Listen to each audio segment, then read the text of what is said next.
तो स्वामी दयानंद महाराज जी बड़ी सुंदर परिभाषा बताते हैं। वे कहते हैं कि विद्या सुशिक्षा जनिता नीति संस्कृति। ऋषिवर कहते हैं विद्या सुशिक्षा जनिता नीति संस्कृति, अर्थात जो विद्या से और शिक्षा से उत्पन्न नीति है उसका नाम क्या है? बोलो, संस्कृति। उसका नाम संस्कृति है। और जिसमें वेदानुकूल सिद्धांत है उसका नाम संस्कृति है। और संसार के अंदर जितने भी और कल्चर हैं वे संस्कृति नहीं बनी। संस्कृति तो अपने आप में परिपूर्ण होती है। किसे कहा गया संस्कृति?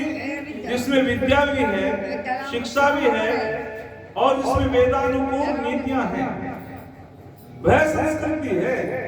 और जिसमें वेदानुकूल नीति नहीं, सिद्धांत नहीं, वो संस्कृति नहीं हो सकती, वो तो विकृति है। इसमें जब हम गहन चिंतन करते हैं शांति का दान देने माता जी, तो पता चलता है संस्कृति की परिभाषा बड़ी महान है। और हमारे शास्त्रों में कहा गया, उदार चरितानांत वसुदेव कुटुंबकम, कि ये वैदिक संस्कृति इतनी महान है। संसार के अंदर जितनी विचारधाराएं हैं, जितनी नीतियां हैं, जो पाश्चात्य लोग हैं वे संसार को बाजार मानते हैं और बाजार में व्यापार होता है। और जो वैदिक संस्कृति वाले हैं वे संसार को परिवार मानते हैं, परिवार में प्यार होता है। ये है वैदिक संस्कृति। पूरे संसार की कल्याण की कामना करना, सब सुखी हो, सब पर परमात्मा की कृपा हो, सब पर ईश्वर की दया हो, सबका भला हो। ये वैदिक संस्कृति बड़ी महान है। एक उदाहरण लेकर के अपनी बात में आरंभ करता हूं। आपने एक नाम सुना होगा जो वैदिक संस्कृति के बहुत बड़े ऋषि थे। और हमारा बड़ा दुर्भाग्य है कि हम ऋषियों पर भी प्रक्षेप लगाते चले गए। और जब टीवी में दिखाते हैं आचार्य जी तो उसकी मजाक लेते हैं उस ऋषि की, और उसका ऐसा नाटक दिखाते हैं। और पौराणिक लोग तो समझते हैं कि कौन है वो व्यक्ति, कि वो तो लड़ाई कराता है, आपस में लगाता है इधर के उधर। तो मैं आपके सम्मुख बताना चाहता हूं, एक वैदिक संस्कृति के बहुत बड़े ऋषि नहीं बल्कि देव ऋषि थे, जिसका नाम था नारद। और नारद को जब टीवी में नाटक के रूप में प्रस्तुत करते हैं कि भाई वो इधर की उधर लगा देता है, झगड़ा कराता है, लड़ाई कराता है, और कहीं कहीं तो यदि किसी को यूं कह दो तो नारद है, यानी कि ज्यादा खाता है, ज्यादा खाने वाले को नारद की उपाधि दे दी गई है। लेकिन जब हमने चिंतन किया, किसे कहते हैं नारद? जो वेदों की ऋचाओं की नाद बुझा देता हो, जो वेदज्ञ हो, धर्मात्मा हो, जितेंद्रिय हो, परोपकारी हो, धर्मात्मा हो, उसका नाम है नारद। और जो वैदिक संस्कृति का प्रचार प्रसार करता हो उसका नाम है नारद। तो नारद शब्द पे जब हम चिंतन करते हैं तो पता चलता है संसार के अंदर केवल दो महान आत्माओं को देव ऋषि की उपाधि मिली। एक तो नारद को मिली और एक बृहस्पति को मिली। ऋषि भी बहुत हैं, महर्षि भी बहुत हैं, लेकिन यदि हम चिंतन करते हैं देव ऋषि, तो देव ऋषि की उपाधि मिली नारद को या बृहस्पति को। और जो देव ऋषि की उपाधि से अलंकृत हुआ और उसको भी हमारे लोगों ने जो है प्रक्षेपित कर दिया और उस पर लाछन लगाते हैं। लेकिन देव ऋषि नारद एक बार भ्रमण करते करते जो वैदिक संस्कृति का प्रचार करते थे, महाराजा युधिष्ठिर के पास पहुंच जाते हैं। और जब महाराजा युधिष्ठिर ने ऋषिवर को देखा तो उन्होंने उनका आतिथ्य किया, सिंहासन से खड़े हो गए, खड़े होकर के हाथ जोड़ करके बोले, ऋषिवर आज तो हमारा सौभाग्य है। जो भी आचार्य जी बता रहे थे पंचायतन पूजा की बात, वास्तविक अतिथि तो विद्वान ही होता है। जो वेद का विद्वान होता है उसको अतिथि कहते हैं। हम पूछ लेते हैं किसे कहते हैं अतिथि? अभी हमारा नगीना में कार्यक्रम था, योगेश दत्त जी भी साथ में थे मैं, तो मैंने पूछ लिया किसे कहते हैं तिथि, तो लोगों ने कहा जो बिना तिथि के आ जाए, अचानक आ जाए। मैंने कि बिना तिथि के तो चोर भी आ जाए, वे का तिथि रख के आते हैं क्या? बोले हाँ ये भी बात ठीक है। लेकिन स्वामी दयानंद महाराज जी कहते हैं कि अतिथि किसे कहते हैं? जो जितेंद्रिय हो, परोपकारी हो, वेद का विद्वान हो, धर्मात्मा हो, ऐसा सन्यासी आचार्य यदि अचानक हमारे घर आ जाए, उनका आतिथ्य करना अतिथि कहलाता है। अतिथि उसे कहते हैं जिसमें ये गुण हो। तो देव ऋषि नारद जब महाराजा युधिष्ठिर के राजभवन में पहुंचते हैं, तो महाराजा युधिष्ठिर उनका आतिथ्य सत्कार करता है और कहता है ऋषिवर आज तुम धन्य हो गए। और कहते हैं कि बताओ मेरे लिए कोई आदेश करो। बोले आदेश कुछ नहीं, मैं तो भ्रमण करते करते आ गया। और देव ऋषि नारद ने उनसे 4 प्रश्न पूछे और वे क्या कहते हैं कि मैं तो तुम्हारा हाल चाल पूछने के लिए आ गया, तुम्हारा क्या हाल चाल है, तुम्हारे विषय में, तुम्हारा राजकाज कैसा चल रहा है, तुम्हारा ईश्वर चिंतन कैसा चल रहा है। तो मैं तो क्या तुम वेदों का अध्ययन भी कर रहे हो ठीक से या नहीं कर रहे? मैं तो इसलिए आपके पास आ गया। आज तो व्यवहार भानु नाम की जो पुस्तक स्वामी जी ने लिखी, हम उसका अध्ययन नहीं करते, चिंतन नहीं करते, मंथन नहीं करते। आज तो हमें यह भी पता नहीं कि हमें कैसे परिचय करना चाहिए। यदि कोई हमारे पास में विद्वान व्यक्ति आ जाता है तो हम उससे पूछते हैं सुनाओ जी क्या हाल चाल है। यदि कोई अतिथि आ जाता, कोई सन्यासी आ जाता है तो उससे भी पूछते सुनाओ जी आपका क्या हाल चाल है। यदि कोई किसान लोग आ जाते हैं पूछते हैं सुनाओ तुम्हारा क्या हाल चाल है। यदि कोई पढ़ने वाला ब्रह्मचारी आ जाता है, अरे हाल चाल तो सबका जैसा है। लेकिन हमें आज तक ये भी पता नहीं कि कैसे किस व्यक्ति से कैसे व्यवहार से बात करनी चाहिए। यदि हमारे बीच में कोई वेद का विद्वान आ जाता है तो हमें पूछना चाहिए क्या आपका वेद का प्रचार ठीक चल रहा है, कोई विघ्न तो नहीं है, आपका स्वास्थ्य अच्छा भी है। और यदि कोई पढ़ने वाला ब्रह्मचारी आ जाए तो उससे पूछें आपकी दिनचर्या ठीक है, आपकी पढ़ाई में कोई बाधा तो नहीं है। और यदि कोई किसान आ जाए हमारे बीच में तो उससे पूछना चाहिए आपकी खेती बाड़ी ठीक चल रही है या नहीं चल रही। लेकिन आज तो हम जो है सबको एक वाक्य से ही पूछते रहते हैं। लेकिन देव ऋषि नारद ने यथा व्यवहार किया, यथा व्यवहार कि ये राजा है और उसने वेद भी पढ़ा है, तो उसी विषय में बात कर रहे हैं देव ऋषि नारद। और उन्होंने क्या कहा? वे कहते हैं कि हे युधिष्ठिर, मैं आपसे पूछना चाहता हूं कच्चित वेदा सफलः। पहला प्रश्न क्या है जी? कच्चित वेदा सफलः, कच्चित धनम सफलम, कच्चित दारा सफला, कच्चित श्रुतुम सफलम। 4 बातें पूछी और चारों बातों का जब उन्होंने उससे उत्तर मांगा तो वे कहने लगे हे ऋषिवर आप ही बताओ, मैं तो इस प्रश्नों का ठीक प्रकार से उत्तर नहीं दे सकता, आप ही बताओ इनका क्या उत्तर है, इनका समाधान आप ही करो। तो युधिष्ठिर महाराज जी कहते हैं कथम वै वेदा सफला, कथम वै धनम सफलम, कथम वै दारः सफला, कथम वै श्रुतम सफलम। कि हे ऋषिवर, मैं आपसे पूछना चाहता हूं कि वेद कैसे सफल होगा, वेद का फल क्या है, वेद सफल कैसे होगा, मेरा वेद पढ़ना सफल कैसे होगा और मेरा धन सफल कैसे होगा। तो जब ऋषि ने 4 चीजें पूछी कि मैं पूछना चाहता हूं कि क्या तेरा वेद पढ़ना सफल है, और मैं पूछना चाहता हूं क्या तेरा धन भी सफल है, और मैं पूछना चाहता हूं तेरी पत्नी भी सब सफल है, और मैं पूछना चाहता हूं क्या तेरा सोना भी सफल है। ये 4 बातें पूछी गई। वो हाथ जोड़ करके खड़े हो गए, कहने लगे ऋषिवर आप ही बताओ। तो देव ऋषि नारद जी कहते हैं जो वैदिक संस्कृति के बहुत बड़े देव ऋषि थे, उन्होंने कहा तो सुनो युधिष्ठिर महाराज, सबसे पहले प्रश्न का उत्तर देते हैं अग्निहोत्र वेदा सफला। क्या कमाल की बात कही प्रधान जी, अग्निहोत्र वेदा सफला। अर्थात जो अग्निहोत्र से जुड़ जाता है उसका तो वेद पढ़ना सफल है, और जो अग्निहोत्र से नहीं जुड़ता उसका वेद पढ़ना बोलो जी सफल नहीं हो सकता। कहा कि अग्निहोत्र वेदा सफल। अभी यज्ञ किया और इस यज्ञ में जो आहुति डाली, अग्निर्वै देवानां मुखम, अग्नि समस्त देवताओं का मुख है।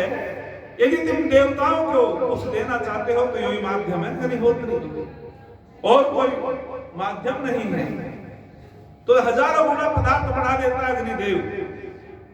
यज्ञ ना करें तो बहुत बड़ा पाप लगता है। क्यों? हम प्रदूषित करते हैं वातावरण को, और जब यज्ञ के माध्यम से इस वातावरण को हम सुगंध में बना देते हैं तो हम कुछ पाप से बच जाते हैं। सूर्य के नीचे परत है, एक लेह है जिसका नाम है, क्या नाम है उसका परत का? ओजोन। और कार्बन के कारण वो ओजोन परत पतला पड़ता जा रहा है।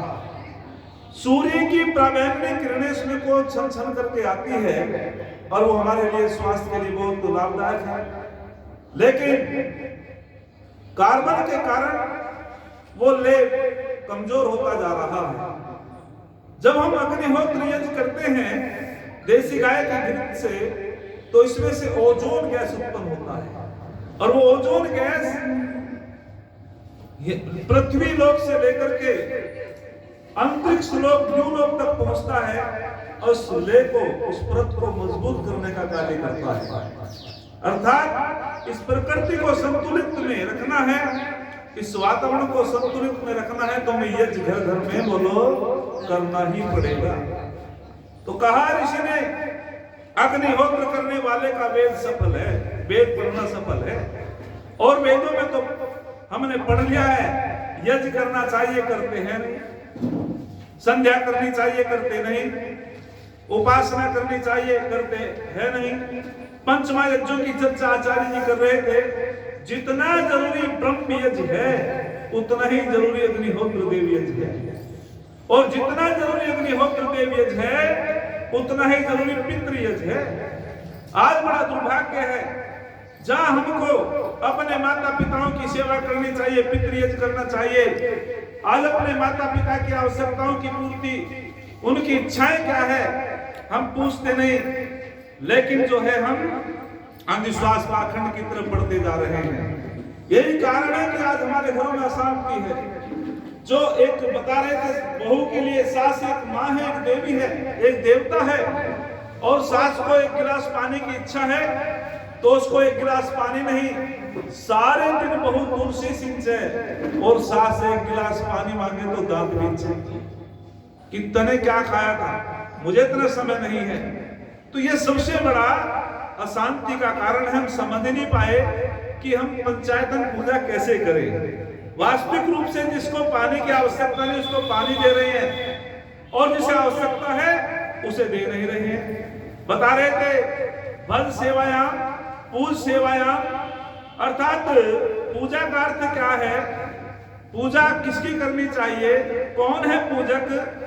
जिसको भोजन की आवश्यकता है उसको भोजन कर दे देना चाहिए, वो पूज्य है। और पूजक जो उसकी सेवा कर रहा है, और पूजा की सामग्री जिस चीज की उसको आवश्यकता है, तो तब जाकर के हमारे घरों में शांति होगी। मैं अपनी बात को समय के गति कहूंगा तो लंबा चर्चा है, बहुत बड़ा व्याख्यान हो सकता है। तो उन्होंने कहा कि अग्निहोत्र वेदा सफला।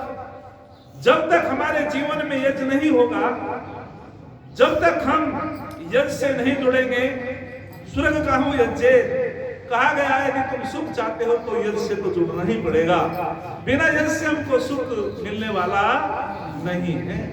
तो यज्ञ जिसका याज्ञिक जीवन होता है, एक उदाहरण मेरे याद आया, कहते हैं कि एक बार भ्राता जी ने चर्चा की, महर्षि याज्ञवल्क्य जिन्होंने सतपथ ब्राह्मण की रचना की, बड़ा तप किया, महाराजा जनक के राजभवन में बहुत बड़ा शास्त्रार्थ हो रहा है। गार्गी ने भी बड़े प्रश्न किए, ब्रह्म क्या है? अश्वल ने कहा कि यज्ञ में कितने प्रकार के मंत्र बोले जाते हैं। तो महर्षि याज्ञवल्क्य कहते हैं कि सुनो, यज्ञ में 3 प्रकार के मंत्र बोले जाते हैं। बोले कौन कौन से? तो ऋषिवर कहते हैं यज्ञ देखो कितना बड़ा विज्ञान है, धन्यवाद करना चाहिए स्वामी दयानंद का। उन्होंने वैज्ञानिकता को हमारे सामने प्रस्तुत किया है। ये वास्तविक एक अंध परंपरा नहीं बल्कि विज्ञान है। यज्ञ से जब तक हम नहीं जुड़ेंगे हमको सुख मिलने वाला नहीं है, शांति मिलने वाली नहीं है। तो महर्षि याज्ञवल्क्य कहते हैं कि 3 प्रकार के मंत्र बोले जाते हैं यज्ञों में, प्रोणोवाक्य, याज्ञा, शस्य। उन्होंने कहा प्रोणोवाक्य क्या है? तो अश्वल पूछ रहे हैं और ऋषिवर को बता रहे हैं कि प्रोणोवाक्य उन मंत्रों को कहा जाता है जो अग्निहोत्र से पहले बोले जाते हैं। जैसे स्वस्ति वाचन का पाठ है, स्वस्ति मंत्र पाठ है, शांति प्रकरण का पाठ है। उन्होंने कहा कि जी फिर इनको बोलने से क्या लाभ है? अश्वल ने कहा को इनको बोलने से क्या लाभ है ऋषिवर? तो क्या गजब का उत्तर देते हैं ऋषिवर की सुनो। जैसे किसान बीज बोने से पहले खेत को तैयार कर लेता पाट आदि लगा करके, किसान उसका पलेवा करता है, उसकी जुताई करता है और पाटा लगा करके बीज बोने योग्य बना लेता है उस खेत को। ठीक उसी प्रकार से यजमान अग्निहोत्र यज्ञ करने से पहले अपने हृदय रूपी भूमि को तैयार कर लेता है प्रोणोवाक्य मंत्रों से। यह है विज्ञान। तैयार हो जाता है, वो श्रद्धा से आहुति प्रदान करता है। और फिर कहा याज्ञा दिन से आहुति चढ़ाई जाती है। शस्य जो यज्ञ प्रांत आशीर्वाद के मंगलाचरण होता है, उन मंत्रों का गान होता है। वास्तविक जब हम यज्ञों को समझेंगे हमारा जीवन एक पवित्र हो जाएगा। आगे उन्होंने कहा कि धन सफल कैसे होता है? तो फिर कहते हैं दत्त भुक्तम धनम सफलम। क्या गजब की बात कह दी। दत्त भुक्तम धनम सफलम। यदि आप अपने धन को सफल करना चाहते हो तो धन की 3 गति याद रखना। और ऋषिवर कहते हैं, महर्षि नारद कहते हैं, देवऋषि नारद कहते हैं यदि आप अपने धन को सफल करना चाहते हो तो दान करो, अच्छी जगह दान करो। दान करने से धन की वृद्धि होती है। एक मैंने पत्रिका में पढ़ा कि कौन कहता है कि धर्म के माध्यम से व्यक्ति आगे बढ़ता है। ऐसा भी नहीं, अधर्म के माध्यम से भी व्यक्ति बहुत बढ़ जाता है। पृथ्वी में उसका राज्य हो सकता है, आकाश तक छा जाता है, लेकिन जब उसका अंतिम भाग मैंने पढ़ा तो क्या लिखा? हाँ, अधर्म के माध्यम से व्यक्ति का राज्य पूरी पृथ्वी पे हो सकता है, अधर्म के माध्यम से व्यक्ति आकाश तक छा जाता है, लेकिन याद रखना जब गिरता है तो चकनाचूर हो जाता है, चकनाचूर हो जाता है, उसे कोई उठाने वाला बोलो जी नहीं मिलता। तो धर्म के अनुकूल धन कमाया जाता वो अर्थ होता है, जो धर्म के अनुकूल धन कमाया जाता वो अनर्थ हो जाता है, और अनर्थ मूल को भी ले जाता है, मूल का भी सर्वनाश कर देता है जो बेईमानी से धन कमाया जाता है। तो उन्होंने कहा कि धन की 3 गति होती है। सबसे पहली दान बताई, अच्छी जगह दान करो। त्रियो धर्म स्कंधा यज्ञो अधर्म दानम इति। यदि तुम धर्म को बढ़ाना चाहते हो तो धर्म 3 स्कंधों पे टिका हुआ है। पहला क्या बता दिया? यज्ञ, अध्ययन और दान। यदि आप धर्म की वृद्धि करना चाहते हो हमें यज्ञ करना पड़ेगा। आप धर्म को बढ़ाना चाहते हो हमको दान करना पड़ेगा। आप धर्म को बढ़ाना चाहते हो वेद का अध्ययन करना पड़ेगा। बिना वेद के अध्ययन के हम आगे नहीं बढ़ सकते। और दूसरी गति बताई, उसका उपयोग ठीक करो, उपभोग ठीक करो अच्छी जगह। जो उपभोग उसका गलत करता है, कहीं गुरुकुल बन रहा है उसमें धन का उपभोग करो, अपने बच्चों की पढ़ाई में लगाओ। कोई कन्या है, गरीब कन्या है, उसको गुरुकुल में पढ़ाओ। अर्थात जो हम जैसे भामाशाह ने जब राष्ट्र के ऊपर आपत्ति आई और महाराणा प्रताप विवश हो गए थे, उसके बेटे घास की रोटी, उसके बच्चे घास की रोटी खा रहे हैं और उसको भी जंगली बिलाव छीन करके ले जाता है। महाराणा प्रताप पिता होने के नाते उनकी आंखों में आंसू आ जाते हैं और उनका वो टूट चुके हैं और उसे ऐसा लगता है सत्र में संधि पत्र लिखो, अर्थात मेरे बालक मेरे सामने भूख से बिलख रहे हैं, मुझको सहन नहीं हो रहा। लेकिन उसी समय भामाशाह नाम का दानी आ जाता है और कहता है कि महाराणा प्रताप आप क्यों घबराते हो, यदि राष्ट्र सुरक्षित रहेगा तो हमारा धन भी सुरक्षित रहेगा। और सारा का सारा धन राणा के चरणों में डाल दिया था। यह है धन का उपभोग। धन का उपभोग करेंगे तो राष्ट्र की भी सुरक्षा होगी, हम सब की सुरक्षा होगी। और ना तो दान करता है कोई, ना उसको उपभोग ठीक प्रकार से करता है, अपने धन को शराब आदि में लगाता है, जुए आदि में लगाता है, वो विनाश की तरफ ले जाता है। तो कहा गया ना वो दान करता है अच्छी जगह, ना उसका उपभोग ठीक करता है, तो तीसरी गति बड़ी भयंकर होती है विनाश। फिर कोई विनाश से बचाने वाला नहीं है। तो हमको धन का ठीक प्रकार से उपभोग करना चाहिए। फिर आगे देव ऋषि नारद जी कहते हैं, उसे समझाते हैं कि रतै वे पुत्रः दारा सफलः, पत्नी सफल कैसे होती है। मैं आपसे एक बात पूछना चाहता हूं। युधिष्ठिर महाराज ने जब उनसे शंका की थी तो उन्होंने कहा कि सुप्रजा, यदि नारी सफल होती है तो सुप्रजा से होती है, अच्छी संतान से होती है। पुत्र सु, पतिव्रता, पद्माक्षी और पाक कुशला, अर्थात जिसमें ये 5 गुण होते हैं वो नारी सफल है, उस नारी का जीवन सफल है। तो कहते हैं पुत्र सु, सुप्रजा, मम पुत्र शत्रुघ्नो दुहिता विराट। परमपिता परमात्मा से प्रार्थना करती है वेद में नारी, और वो नारी क्या कहती है, ईश्वर यदि मेरे पुत्र उत्पन्न हो तो वो शत्रु का हनन करने वाला हो, और यदि पुत्री उत्पन्न हो विराट स्वरूपा हो। तो तभी तो नारद मुनि जी ऋषि जी कह रहे हैं कि नारी जो सफल होती है वो अच्छी संतान से होती है, संस्कारवान संतान से होती है। अधिक संतान सुख देने वाली होती है या कम संतान सुख देने वाली होती है? जी बोलो, आपसे पूछ रहा हूं मैं। अच्छे संतान नहीं, मैं कह रहा अधिक संतान सुख देने वाली होती है या कम संतान सुख देने वाली होती है? बोलो जी। करम संतान, करम नहीं, मैं तो इन 2 प्रश्नों को दूसरा पहले इनसे बताओ, वो तीसरा तो एडवांस बोल रहे आप।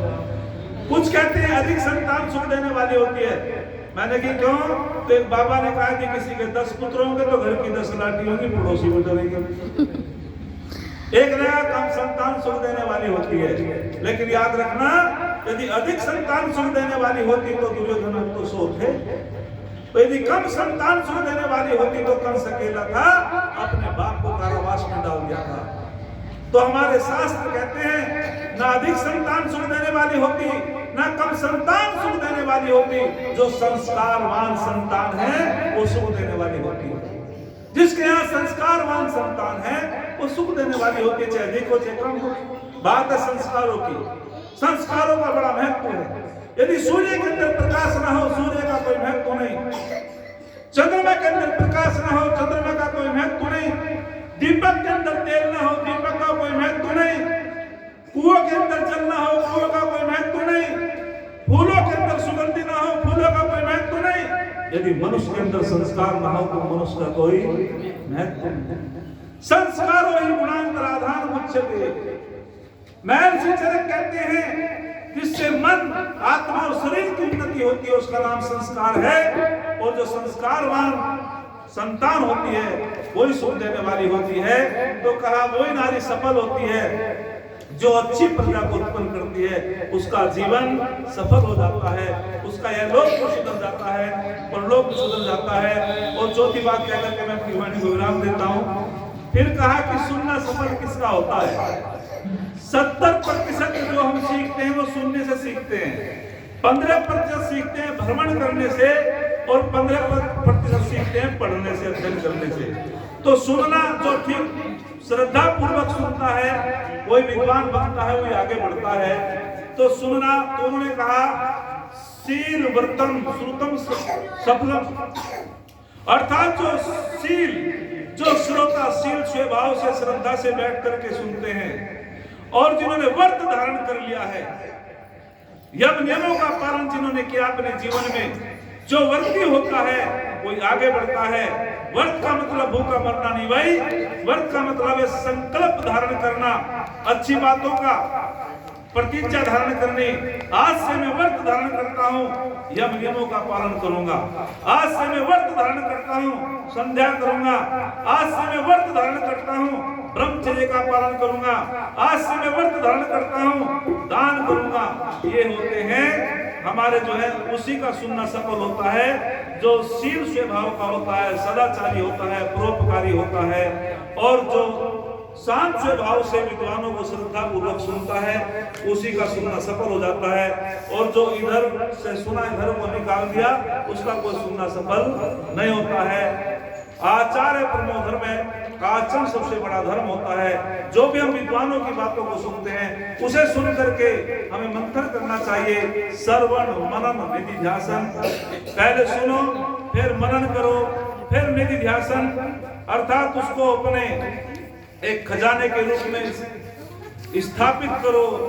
और चौथी अवस्थाओं के साक्षात्कार, तो जो हम पहले सुनते हैं, सुन करके उस पर मंथन करना है, उस पर ध्यान देना है, बार बार अभ्यास बनाना है। चौथी अवस्था साक्षात्कार, उन विषयों को फिर हम ठीक प्रकार से समझ जाते हैं। एक पंक्ति कह करके अपनी वाणी को विराम देता हूँ। किसी ने बड़ा सुंदर लिखा,